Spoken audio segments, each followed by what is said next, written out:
لو قطعوا أرجلنا واليدين فيك زحفا سيدي يا حسين. I will come crawling to you, Hussein. I will come crawling to you, Hussein. They can cut my arms and my legs. They can take everything that I have. I will come crawling to you, Hussein. I will come crawling to you, Hussein. أعوذ بالله السميع العليم من الشيطان اللعين الرجيم. بسم الله الرحمن الرحيم. الحمد لله الذي عرفني نفسها ولم يتركني أمي على القلب. والحمد لله الذي جعلني من أمتي سيد المرسلين خاتم النبيين طه وياسين أحمد محمود أبو القاسم محمد. ومن المحبين عترة الطاهرين لعنة الدائمين من الآن إلى يوم الدين على أعدائهم. أما بعد، قال الله سبحانه وتعالى في كتابه المجيد وفرقانه الحميد وقوله الحق: بسم الله الرحمن الرحيم. وتعاونوا على البر والتقوى ولا تعاونوا على الإثم والعدوان. صلوات.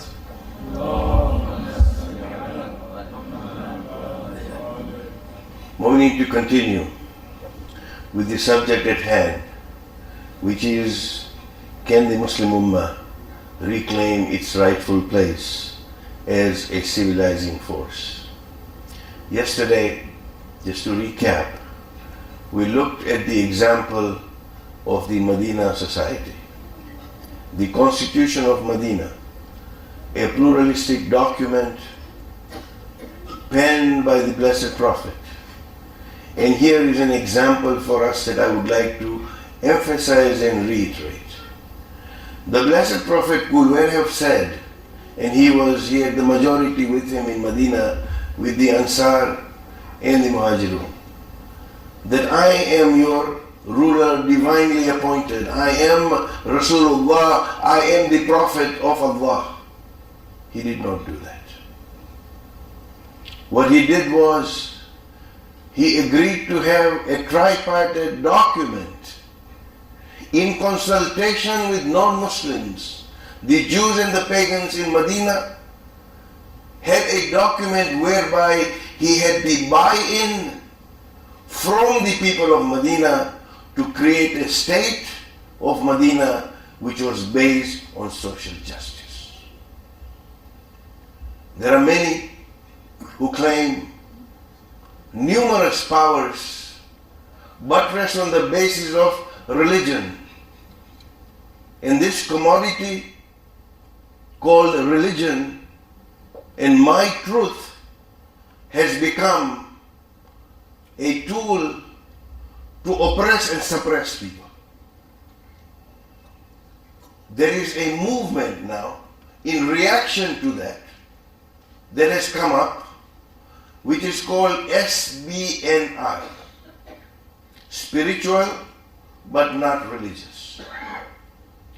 There is a group amongst non-Muslims which has sprung up, looking at the Catholic clergy, looking at organized religion, saying that we would like to have spirituality. We are human beings, we would like to connect with our Maker, but we do not want any part of this box that is being given to us which says this is your religion.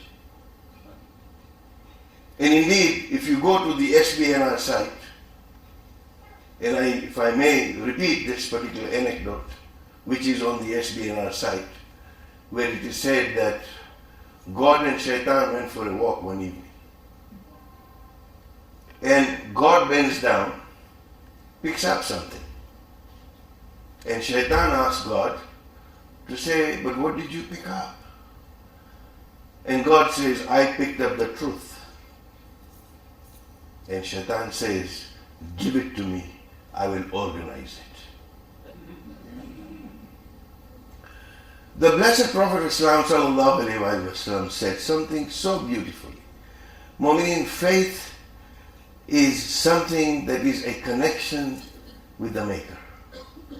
There is a horizontal path of having a connection with the creation of Allah subhanahu wa ta'ala, which is what we call hukukul ibad. And there is the vertical path which we say, this is hukukullah, the rights of Allah upon us. Our prayers, our fasting, our ibadat are all part of hukukullah. And the other horizontal axis that we have is indeed hukukul ibad, the rights of the creatures of Allah upon us as creatures of Allah. The rights of the makhluk, created. And we are talking about makhluk, we are talking about insects, we are talking about animals, we are talking about human beings. So these are the two, and when you look at that, and when you think about that, as to what is faith, and the Blessed Prophet said so simply, in terms of serving humanity, that an act that is good makes you happy, or an act that is bad makes you unhappy, that is faith. Or else is corollary. And this simple message of inherent spirituality, a human being, an innocent child grows up in an environment, that child is conditioned by the environment that child lives in.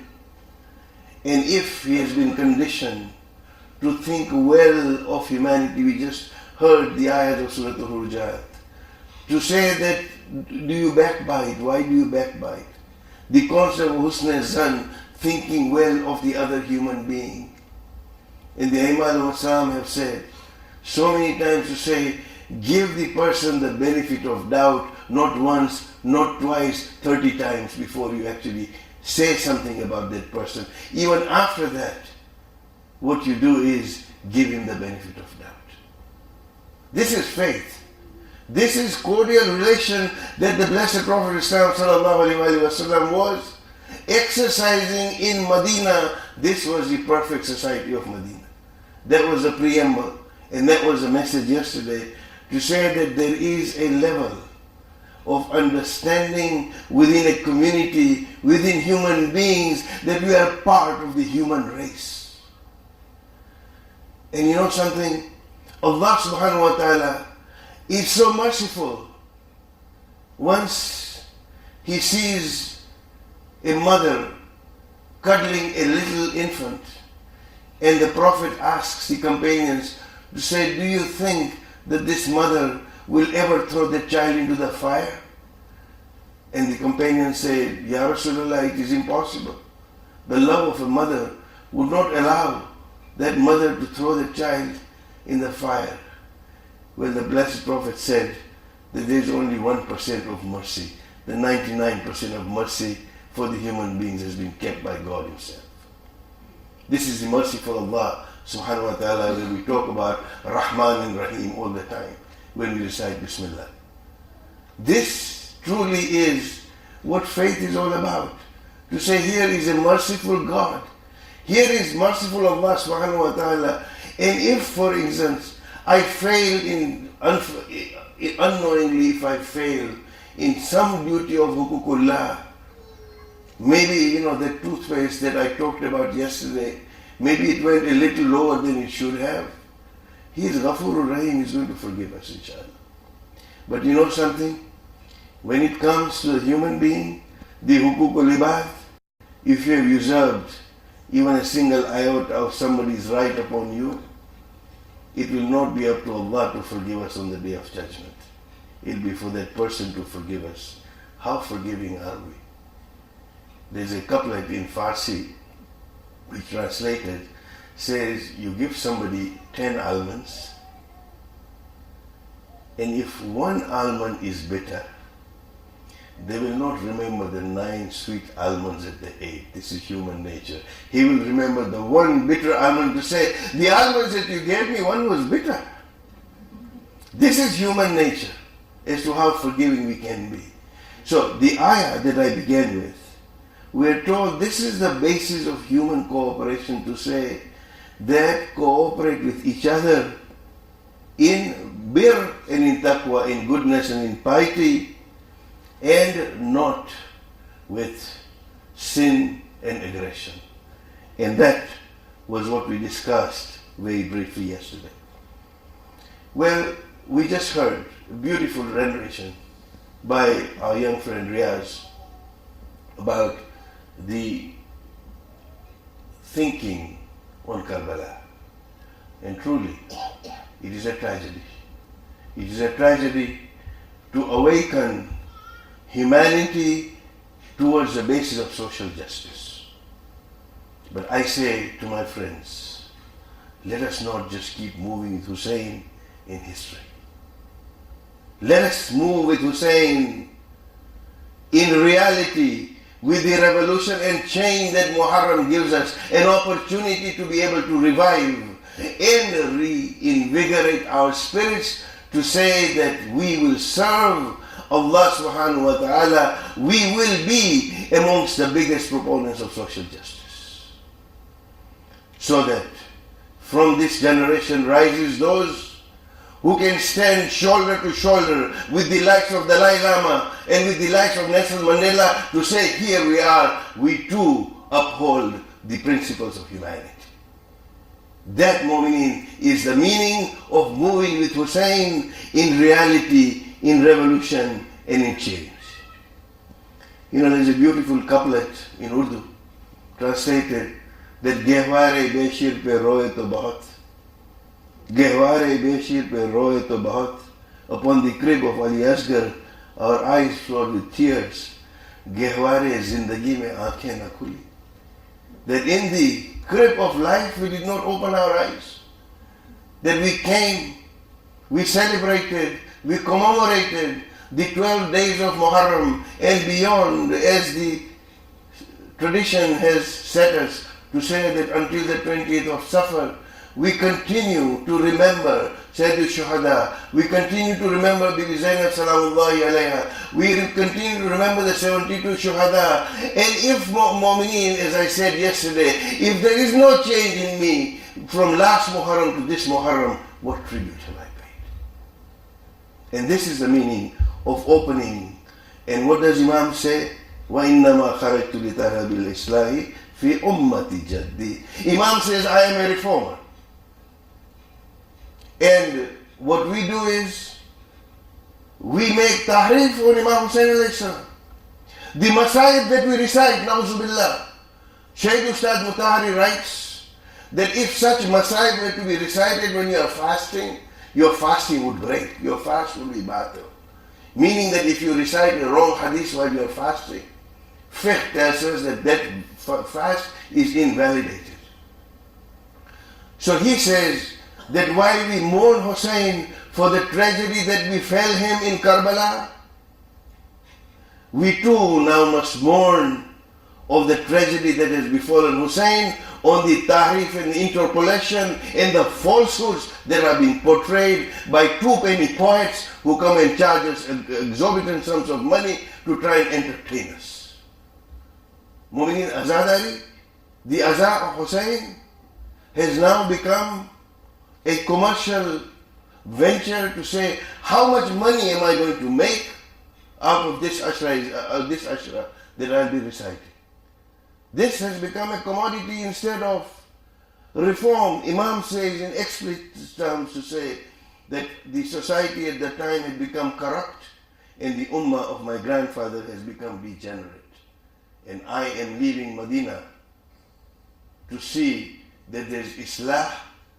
And when we said yesterday, he faces the four corners in Karbala and says, Hal min nasirin yansurna. He was proclaiming there to the entire world to say that I have risen up to carry out reform and I am a reformer, and any Husseini who is a Husseini must be a reformer, beginning with one's own self. Yesterday, I shared with you a couplet about Lahore's mosque. Well, I have paraphrased it with Imam Hussain alayhi salam to say farsh azaa to bishadi pal bhar mein, farsh azaa to bishadi pal bhar mein, Hussain pe rone walon ne, that we have created this farsh azaa, this place for mourning within seconds. Farsh azaa to bishadi pal bhar mein, Hussain pe rone walon ne, गिरिया तो हमें इनके रोने पे है जो सदियों में हुसैन ही बन न सके. That we truly mourn that over these years, if there is no transformation, if there is no issue of that reform which was the message of Imam Hussain alayhi salam, then mu'mineen, what have we achieved? And this is the second lecture in the series today, where we talk about the religion and the role of religion in community development. Inshallah, we'll go through the other lectures in due course, but I begin with the words of the Blessed Prophet. He said, and I quote, because we're now talking about a society of believers. Let us think positive. Let us leave behind the baggage that we had and look at the beautiful words of the Blessed Prophet. He says, in their mutual love and compassion and sympathy for one another, believers are like one body. When one part of it suffers a complaint, when there is pain in one part of the body, all other parts join in, sharing in the sleeplessness and in fever. These are the mutual relations that we talk about. The idea of the mutual love of believers. And as we are taught by Mawla Mutakiyan Ali ibn Abi Talib alayhi salam, when he says to Malik Ashtar that when you go to Misr, you will find two kinds of people. You will find your brethren in faith, the believers. You will also find your equals in creation. Deal with them with equal justice. Meaning that this love transcends to humanity also, because we are part of the human community, as it were, and it is our duty in the ghaibah of Imam Zamana Ajjalallahu Faraja Ta'ala to ensure that we stand up, we stand with the Imam Salam. We serve the 12th Imam not by mouthing platitudes, not by reciting every Friday the ziyarah, nor by just reciting the du'as, but to say here is the work of Imam, to look after the downtrodden, to look after the oppressed with whatever resources that we may have. And this truly is the basis of our faith. And indeed, it was the fulfillment of the mission of the Blessed Prophet. Here was a divinely inspired reformist and a disciplinarian, yet he showed that kindness and compassion, not only to those who belong to the Islamic fraternity, but also to those outside its fold. When the Christians of Najran come, we all know the event of Mubahala. How many of us know? Today, we go around and we say that our mosques cannot be made najis by non-Muslims entering our mosques. This is fiqh. And I am not challenging any faqih. I am only thinking aloud. I am reflecting as a human being. I am not passing a fatwa, lest I be misunderstood. But here was the Blessed Prophet. When the Christians of Najran said that it is now Sunday, they had come on Saturday to debate with him. And when they said it is Sunday, it is a day of our prayers, we'd like to go out of town and we'd like to have our service, the Blessed Prophet says that this is the mosque of God. You can do your service right here. This is the pluralism. This is the tolerance. This is the understanding. And this is how he was able to create in Medina a morally pure, a socially vibrant, a racially and religiously coherent, and an economic prosperous society. History after the Prophet dictates otherwise, because we lost a vision, we lost a goal. Saqifa changed certain things. That's not my subject. But I'm looking at the Medina society, and we need to take inspiration from that society. So, the historic role of the Islamic society or the community is to be the true embodiment of the virtuous, the wholesome, and the noble.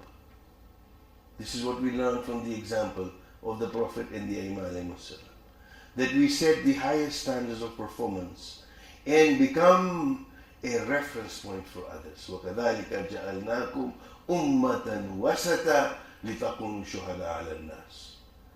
That we have made you a nation most balanced, so that you may be an example for mankind. So, what kind of example are we? We're 1 billion Muslims and more, and growing every day. Every minute we are increasing, because our birth rate is higher than our death rate, except for the Khojas. For the Khojas, the birth rate and the death rate is almost the same. So we remain at the level of 124,000, never increase. We are 1 billion Muslims. What goes on in Pakistan, in Palestine, in Kashmir, in North Africa, and elsewhere in the world today. What is going on? I don't need to reiterate the failed states that we talked about yesterday. Did you know that with all that black gold under Muslim lands in Saudi Arabia, in Iraq, in Iran, everywhere, where you have so much oil that is under those lands, 75% of the world's displaced people, refugees, are from amongst Muslims. This is what we are, this is our state. And the Blessed Prophet foresaw this. This is a hadith that I'm quoting. To say, he said, that there will come a day when the nations will fall upon you like hungry eaters or a bowl of food, that you will be so weak. And the people asked him, on that day, is it because we will be too few? And the answer comes, and the Prophet says, no, on that day you'll be very many, but you will be like the foam on the surface of the current. The current comes, the foam disappears. These are the words prophesied by the Prophet about the idea of the Ummah. So, the count of 1 billion Muslims is not a count of real currency, but of confetti currency, counterfeit currency. It is not the count of the faithful. It is a count of the people who look like the faithful, who claim to be faithful, but who are truly counterfeit. Because if we were 1 billion and we were following the Medina society, we were truly following that, then we would not be counterfeit. And that explains that when you have confetti money, our purchasing power is nil. Whenever it comes to any dealings, be it between Israel and Palestine, be it between Iraq and some other country, or Iran and the United States, whatever, truly the Muslims seem to be at the losing end. And you know what happens? We blame everyone else. When you point one finger out there, there are 3 fingers pointing back at you. The Urdu couplet goes to say, हंसी आती है हमें हजरत इंसान पर, हंसी आती है हमें हजरत इंसान पर, फेले बद खुद करे लानत करे शैतान पर. I am to blame for my counterfeit currency that I have to offer to the world, and I blame someone else. This is our fate. So Allama Iqbal says very beautifully that तुम सैयद भी हो, मिर्जा भी हो, अफगान भी हो, तुम सभी कुछ खोजे भी हो, तुम सभी कुछ हो, बताओ कि मुसलमान भी तो हो. Because there are classes, the Sayyids to represent the caste system, the Mirza to represent the ruling classes, the Afghanis to represent the differences of Muslims based on religion, language and race, and if you had included Khoja as the business class, of course. Tell me, are you a Muslim too? These are the questions that we ask. So, when we look at ourselves, and we don't need to extrapolate out there, let us look at ourselves first. Let us look at our own communities. We almost seem to be what is termed as an accidental society. We have coexistence because we live in the same geographical location. We have coexistence because we probably go and pray in the same mosque. But there is little cooperation amongst us as communities. In an accidental society, members of the group do not choose each other. They do not choose to have relationships with each other. In fact, an accidental society is one, like people on a plane, they purchase a ticket. They don't make inquiries about who the other passengers are going to be. They don't choose. They have a destination to go to. Their motivation is to get to the manzil, to get to the destination. And they get there. That's an accidental society. The people of that society have no rights upon each other, nor do they necessarily need to know each other. All they want to do is get to at the best we'll do some minor chit chat on the planes. You're sitting to a passenger in the next seat, and that's all you do. And then when you go, pick up your baggage and off you go, never to see that person ever again. That's an accidental society, an example. What we need to look at is an intentional society, an intentional community where there is coexistence and there is cooperation. That members join each other and work together with prior intention. They have a vision, they have a goal. This is what the Muslim Ummah needs to be, not an accidental society, but an intentional society where there is cooperation and realization of a particular object, that there is mutual and reciprocal responsibility. Now please do not misunderstand me. I am not casting aspersions on the organizations that we already have, which try and do the best that they can. I'm talking generally about the state of the Ummah, where we tend to be so focused on our own things and where we sometimes lose the fact. Here you have an intentional society where members of a group select each other. They set a criteria for membership for each other so that they can belong to one group and accept the rules made by each member consciously. Today when you look at Western institutions that we are part of too, we live here. We are not transient people. We live here. This is our home. When you look at the institutions that are being created, you can see that they have longevity. You can see that there is a basis of moving forward within that. How many institutions do we have within the OIC, the 50 countries of the OIC, where you see lasting institutions? This is a failing that we need to address. A family is a great example of an intentional society, that the husband and the wife choose each other intentionally with a view to lead a common life with common responsibilities. That's a family is an intentional society as compared to an accidental society. And here we talk about individual responsibility within a society. And I'm leading up to something that I would like to try and deliver as succinctly as I possibly can, but I need to build this up. So please bear with me. The individual responsibility within a society is that an individual is responsible for the common welfare and prosperity of the society. I have a responsibility as a member of the society. And not only to the society, but to Allah subhanahu wa ta'ala as well. Shahid Bakr Sadr, a great scholar of our time, who was murdered by Saddam Hussein, talks about two kinds of judgment in his book on the understanding of the Quran.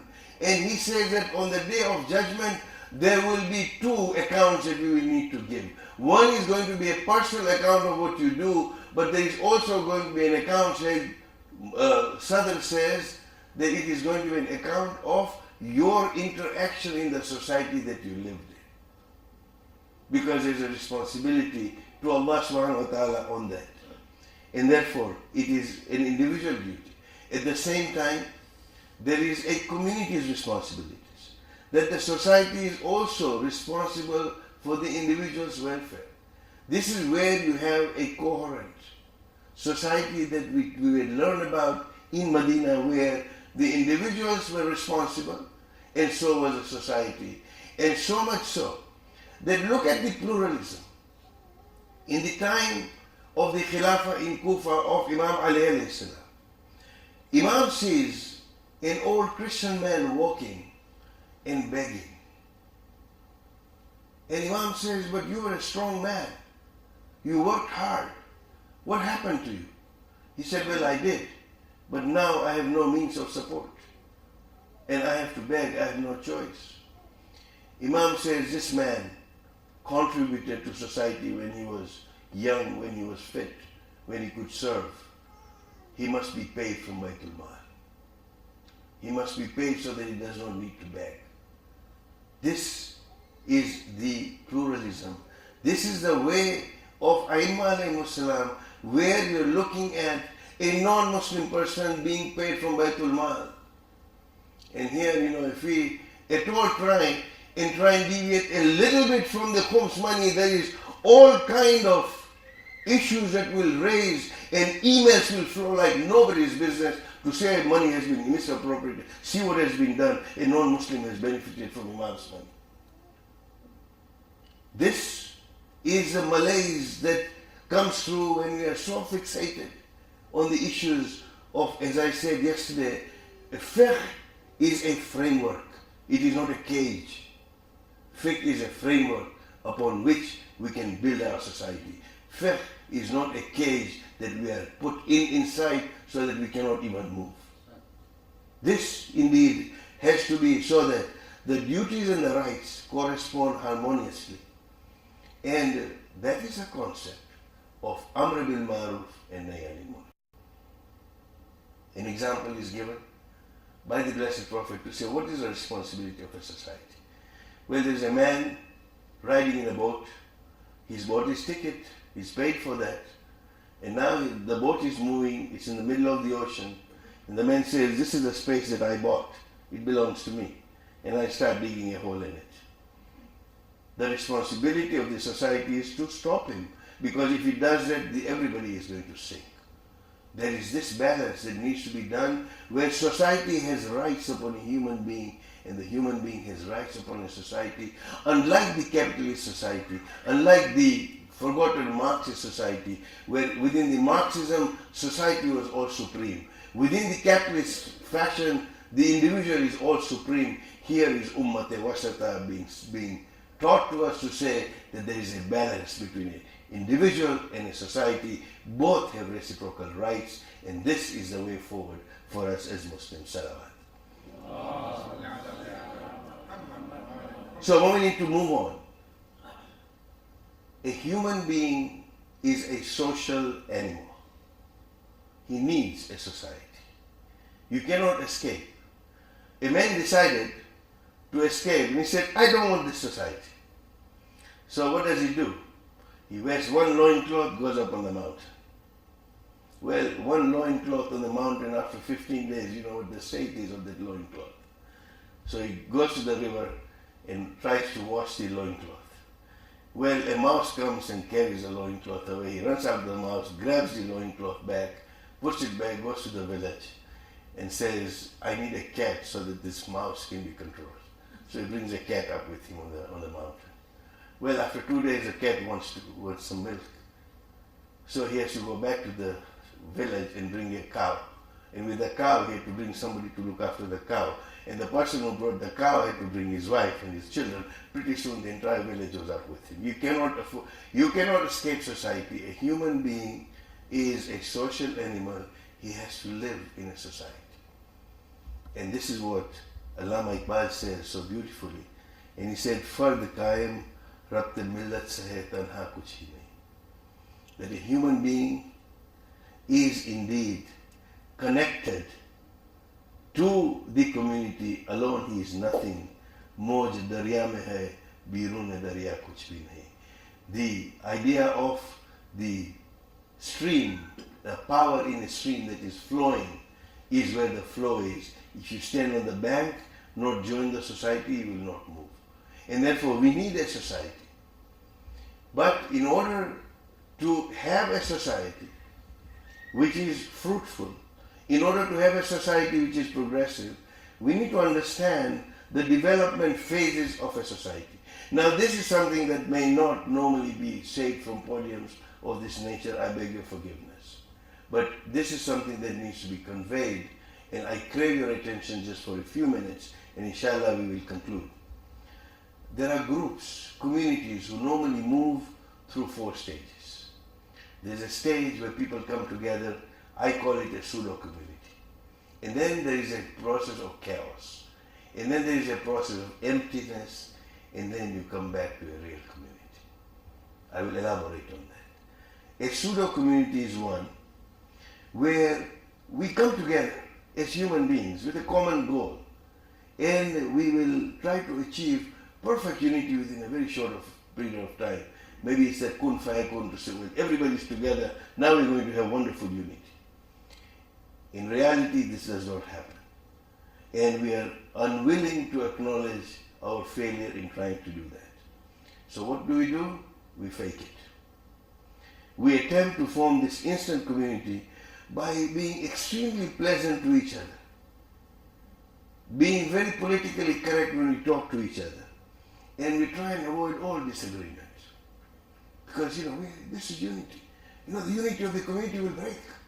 So we cannot really say what we want to say.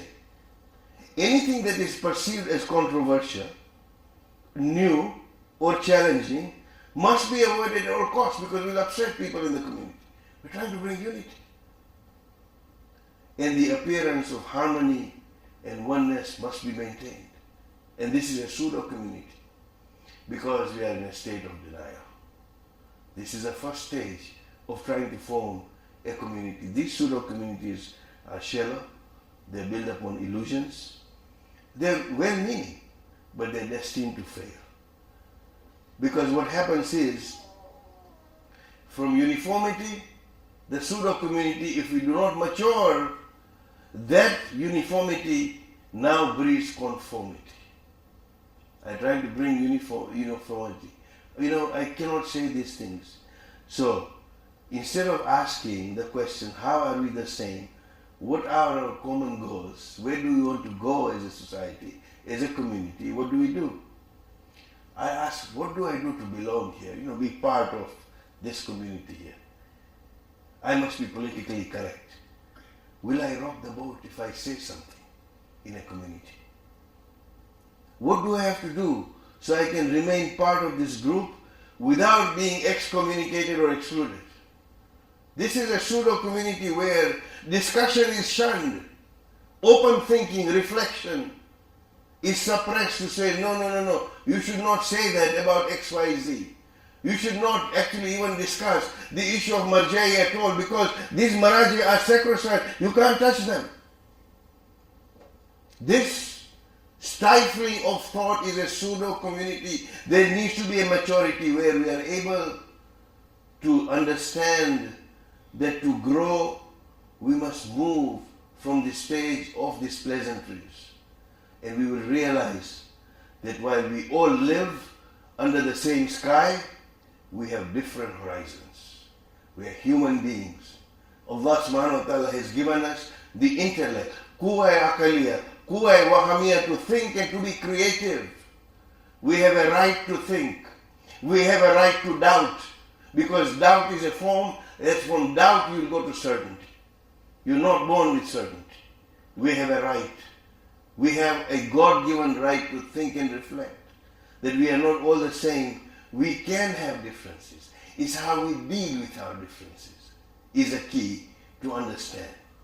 So, by promoting a community based upon uniformity, on some accepted religious form and tradition, we become fixated, stagnant in the pseudo-state and we don't move. And as I said yesterday, the perfume bottle, we continue to admire. We haven't opened that bottle of Chanel No. 5. It's a beautiful bottle, the packaging is so good. But I have not, because I am comparing form. It is not the essence that I am worried about, because I now believe and I perceive that that form is my actual spiritual experience. And then, like Mullah Nasruddin said, I'm looking for it. And I can't find it. He said, where is the spirituality? Well, where can the spirituality come if I haven't opened the bottle and put it to my nose and enjoyed the nice, pleasant scent of the bottle of Chanel No. 5. So this is where the form becomes central to our belief. And this is something that we need to understand, that the focus of the pseudo community is to preserve the status quo. That is why within our Imam Bargas, I dare say this, what we have is homesickness centers. Why do I say that? I like to create a little bit of Moshi. I was born there. So I'd like to see a little bit of Moshi in my Imam Barga back in Los Angeles. I'd like to see a little bit of Karachi or a little bit of Dar es Salaam. So I go there and I feel good, you know. The same Noha that were being recited in Moshi, I feel good. Because I'm homesick. Well, our children, the next generation growing up here, does not need homesickness centers. What it needs is wellness centers, which is going to breathe fresh air into this community so that we are able to progress and move away from the pseudo communities that we sometimes tend to be so fixated in within our little boxes. And this indeed is a trial, because the next phase then, as I said, is that you go into a state of chaos. Because too many questions being asked, people start reflecting, and we have a right to reflect because we are told in the Quran, أَفَلَا يَتَدَبَّرُونَ الْقُرْآنَ أَمْ عَلَى قُلُوبٍ أَقْفَالُهَا. Do they not ponder on the Quran? أَفَلَا يَتَدَبَّرُونَ أَفَلَا يَتَفَكَّرُونَ. All this time, are there locks in their hearts? So once we start reflecting, once we start thinking, we keep some thoughts to ourselves. You know, we're very cautious to say, well, if I say this aloud and Chacha hears this and he'll take it to two other people, then I'm going to be in trouble because of my comments. So I keep to myself. This is something where chaos begins. And the beginning of chaos is where you start asking those questions. And sometimes people think of chaos as conflict. We have young people asking questions. We have older people asking questions. We're all asking questions. What are we as a community? Chaos is not conflict. To reflect, to ask, to be in doubt is not a bad thing. As long as your intention is to go and find the truth ultimately. If you are doing it for the sake of creating an argument, you know that yourself. You can fool everybody else, you can't fool your own self. And you know, you can be the best judge, nobody else can judge. But if you have that, then in reality, the constructive aspect of chaos is in fact the very seedbed of creativity. And this is where you go. So, then chaos is sometimes a time where we struggle. You know, I know the way this thing should be, and the way I should be, and the way the whole community should be. And this is part and parcel of that chaos of having opinions and views. There is nothing wrong with that, as long as we are able to manage those discussions in a civil fashion where we can say that I disagree with you, but I respect your right to have that view. That is the maturity, where the community can then go on to next thing. And in the interest of time, I had a beautiful Nasruddin story for you. Inshallah, some other day I'd like to move on with the subject to say the way to get out of chaos sometimes is, okay, let's organize ourselves. And we Khojas are pretty good at that, to say form a task force and we'll try and get out of this. We have a huge issue burning, form a task force, sukumambele as they say. You know, you form a task force, give it to a committee. You know what the definition of a camel is? It's a horse designed by a committee. So you give it to a committee and you try and get out of chaos as a pseudo community. Organizing such things without understanding only delays the chaos temporarily. But until and unless, Mu'mineen, you go through that stage of emptying out your prejudices, your preconceived ideas, your practices, your traditions, and questioning them genuinely, unless you empty out, the fresh wellness issue will not enter into you. And that has to happen from a pseudo community to chaos, which is needed, and then moving on to that emptying, saying, let me empty out. Let me not have preconceived ideas. Let me look at the Medina Charter. Let me look at the life of Alayhi Islam. Let it not be through the filter of somebody else. Let it be through my own intellect. So that I can understand what Mawlana Mutakiyan, Ali ibn Abi Talib alayhi Islam meant when he talked about the concept of justice, for example. He's in front of the second caliph, and a plaintiff has accused Imam Ali of something, and the plaintiff is called and says, Fulan bin Fulan, come and sit here, it was a tradition that the plaintiff and the defendant would both sit next to each other. And then he says, oh, Abul Hassan, please come and grace this place. The second caliph says. And Imam's brow, there was a frown on his face. And he says, is it that you don't like to sit next to the plaintiff? We can organize a special place for you. And he says, you don't understand, do you?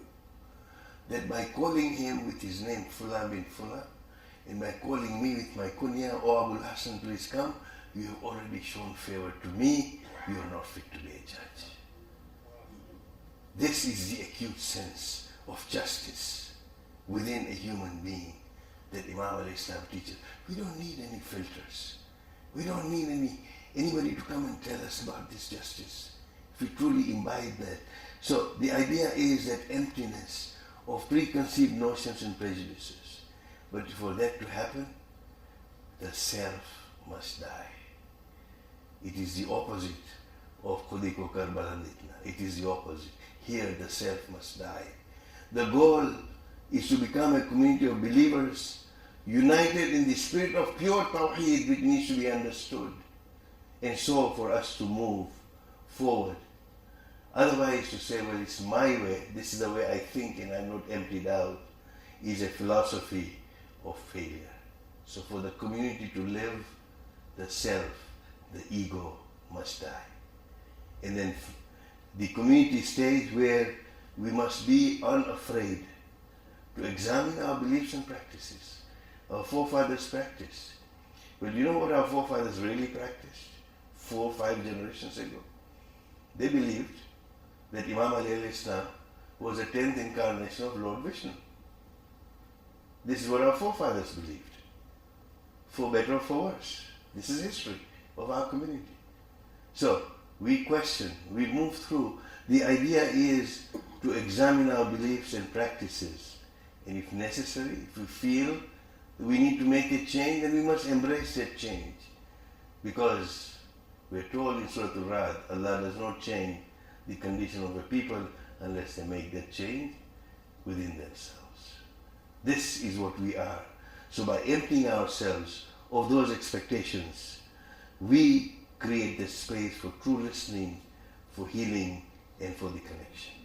Inshallah, we will continue with this concept of the community and as to how we learn.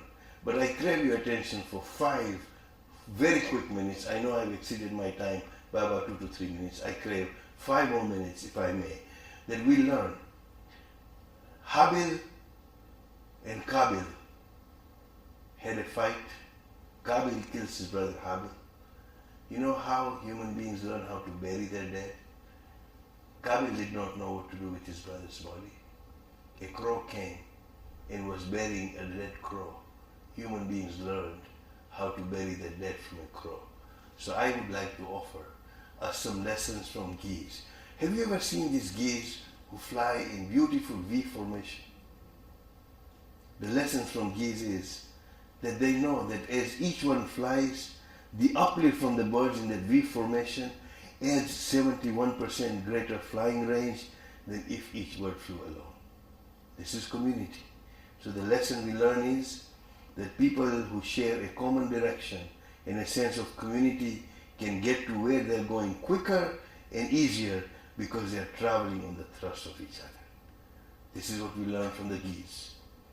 And then the second lesson is that one fails out of formation, it suddenly feels the drag of flying alone, it quickly moves back into the formation to take advantage. That means I cannot leave the society. If we were to learn as much sense as a goose, then we'll stay in formation, we'll stay with the community. And we're willing to accept help and give help to others. The third lesson is that when a goose tires, it rotates back. In groups where there's encouragement, the production is much greater. And lastly, when one goose gets sick or shot down, 2 of them step out of formation. They follow it, protect it until either it's able to fly again or it dies. If we had as much sense as these geese, then we would stand by each other in difficult times as well as when we are strong.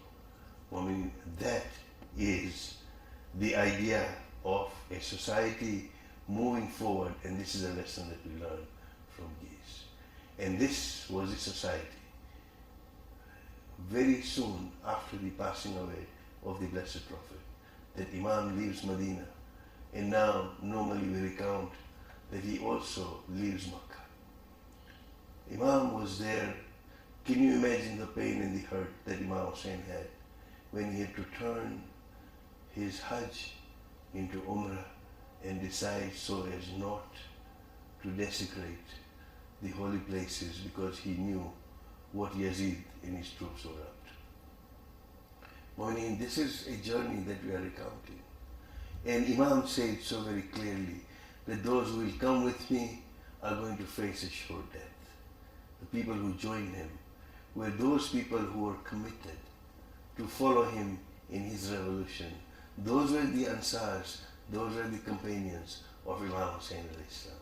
Today as we sit and mourn and remember, how many of us have that spirit of self-sacrifice to compare with those companions to say that we too are on the journey with Imam Hussein alayhi salam as the companions for the sake of social justice, for the sake of justice, for the sake of seeing that the downtrodden and the oppressed are taken care of. Just one recounting to say that he hears about Muslim ibn Aqil. And when the caravan stops moving in, this is where when the news comes, he calls the daughter. He calls the daughter, and the daughter says, "Why, uncle, are you looking at me as if I'm an orphan?" And Imam says, "From today, consider me as your father." What could he say? This began the martyrdom of Karbala. Inna lillahi wa inna ilayhi raji'un. Every day it cuts me inside. I'm so very far from your side. I would give away these eyes just to catch a glimpse of your shrine. If I have to cross the seas and every desert in between, I will come crawling to you, Hussein. I will come crawling to you, Hussein.